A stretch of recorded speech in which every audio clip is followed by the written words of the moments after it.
Gaganda mga kauturan. Why? Labi kung damo kautan mga kauturan. Alos yung lugar na rabi, puro kami utang.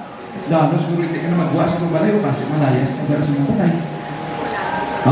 Amo na mga kauturan ang hindi pa namin. Okay, ano pa kayo? Deny yourself 1,000 things rather than run in debt mga kauturan. Avoid it as you would the smallpox.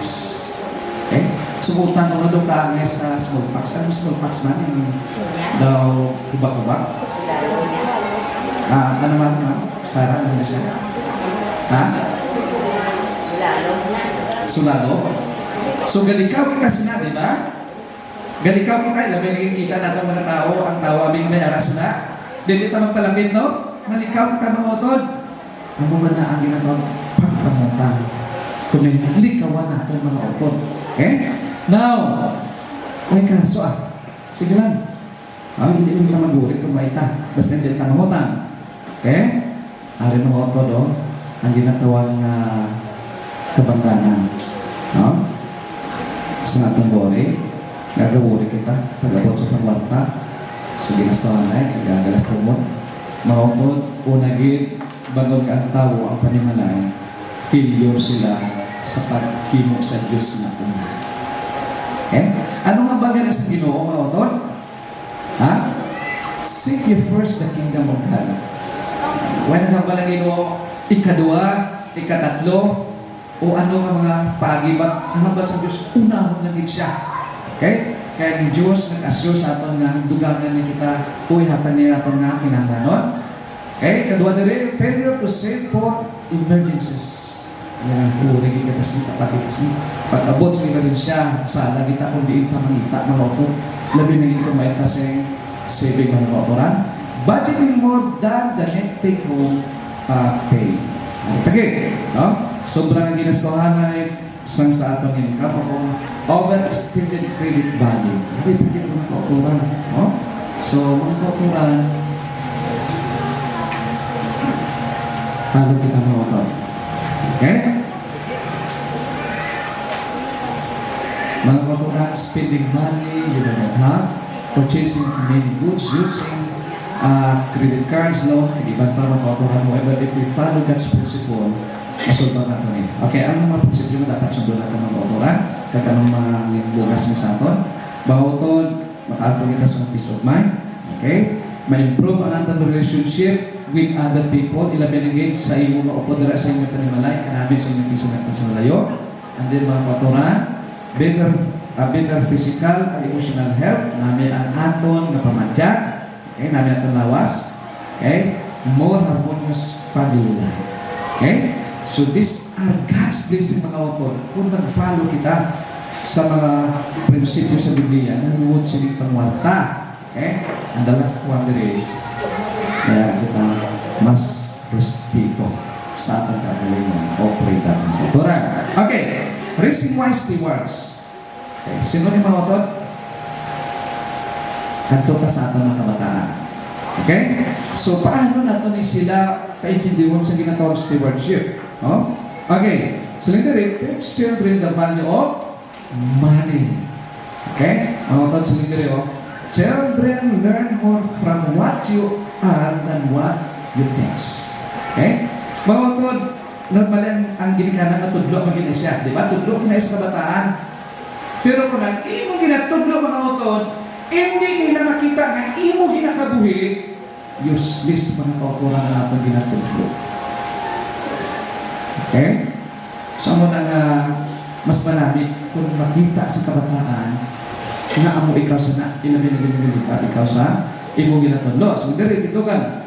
Teach children the value of earning, not just receiving. Okay? So, tudloan ang mga bata, mga kauturan. Kung paano maka-income, katudloan, kabudlay, mangita sa kwarta, mga kauturan. Ang value sa ito doon natin, hindi nga sa isa ka-parents o ginikanan o asawa ng banala, hatag lang hatag. Hindi na siya amo mga kauturan. Ginadiskuryo kita sa mga kauturan. Sila rin. Children not to be carried alone and supplied with money as if they were an inexhaustible supply from which they could draw to gratify every need mga kauturan. Mga bata, ha? Bantayan natin siya. Hindi namin halalan na pangayo. Nagkasulod sa atong mga aslamas, papadamo niya kwartaya. Mamatag niya mamatag. Ay nakabalo ba ng kauturan? Ang kusa sa amang kabataan ni Mrs. Magayo galing sila na mag-anong kwarta. Kaya kung isa ang mga kabataan, hindi sila kabaloy kung hindi gamiton sa insaktong kwarta. Isa tagaan mo kwarta, bakal sa masitsirias nila. Tagaan mo kwarta ang isa, bakal sa kung ano ng mga patahong-tahong nila sa itsura. Isa ang utod. I'm sorry to tell you mga kauturan natin, isa may harapin. Nang lawag na ito ang naging hatag sa Ginoo, dito ko. Okay? Ardiri, hindugan diri, all money comes from God. Tandaan nato na taina. Money represents a portion of life not to be waste or wasted mga kauturan. This is the tithing principles and reason for giving private offerings to God. Amoy tudok na sa ila, we manage God's resources and are accountable for the use mga kauturan. Amo na nga ang kwarta kinanghalungan tagit. Iyan isang Ginoo, kung isa kinakonsensya kung may bakal sa kung ano mga butang. Pangotod ko kayo ilibig. Kung nahimo dulaon naton nga ang kwarta gamito naton sa hindi maayo. Inabilingin sa mga butang nga ginasunod sa atong lawas nga makagubak sa atong lawas. Mga kautunan. Magus akong may mga pati-pati kagwan, mga muyog galing. Gusto ko lang mga muyog. Tapos nakita na madara ng pagkaot. Lada puro mga chicken joy. Puro karne ka, puro lang balalan. Tawag lang makakakontribute sa pagtaas sa sugar, pagtaas ng presyo. Ginakonsensya ako naman ko ako. Nga sumaan kung ako na siya. Ibig sabihin, ang hindi ko sa pagkaon, hindi ka naman pasalamat. Kaya kita nga ng pagkaon, hindi makapaayos sa lawas. Okay, ikalima na rin.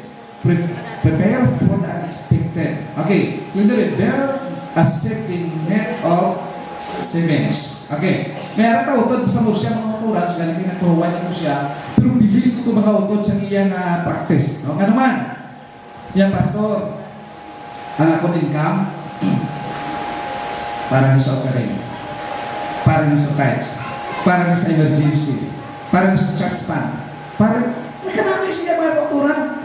Yan nakita niyo nila, okay? Kung ibuuntan mo sa mga utod, saving kita, pag-abot emerhensya, pag-abot sangbi mga kauturan, hindi kita masyado maapektuhan.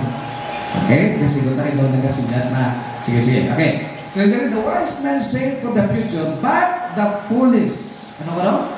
Man spends whatever he gets mga kauturan. Hindi siya. So, hindi ka mga tao nga naggamit sa kwarta, bisan ano lang baklon. Ngawain na consider kung ano ka bilang yung income, iningali ng mga tao nga tutsuno sa kaya ng Solomon, kabahit sa mga buang. What is saving mga utod? Okay? May tatlo ka rason din. So, yung savings are accounts for unexpected of emergency spending mga kauturan. Lisigo na ton. So, yung so, ano yung mga utod ang purpose ka mag-set kita? To set aside for future needs. Okay? So, yung may tiyon nga mag-purchase kita sa balay, kasi basi pag-ulan ka ng pag-asawa, ita balay, asupot ka para makabalay ta. O kung edukasyon sa ating kabataan. And then, ini nga saving, hindi lang dira. Kung may tao nga in-need mga kauturan, share your saving mga kauturan. And then, hindi lang sa ila, but mga kauturan, above all, bulibig ko natin sa Ginoo. Okay?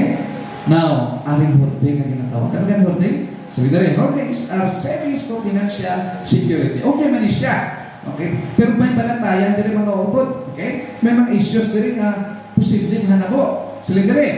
O nage, kung mag-set kita mga kauturan, kaya libawa, ma-invest kita para ito sa kapa sa una, sa maka-experience sa kapa to. Dito sa kay Solomon, jutayan ito mga utod, nakalon kang mga kuwan man dito. Okay, kadako sa income mga kauturan. May ginger, atong pyramid ng mga kauturan na dumduman ko pag ano to sa okasyon, o anniversary to, kung constituency din sa conference. Okay? Nga nag-kuwan siya, declare niya siya mga kauturan na milyon na niya gin-invest nila.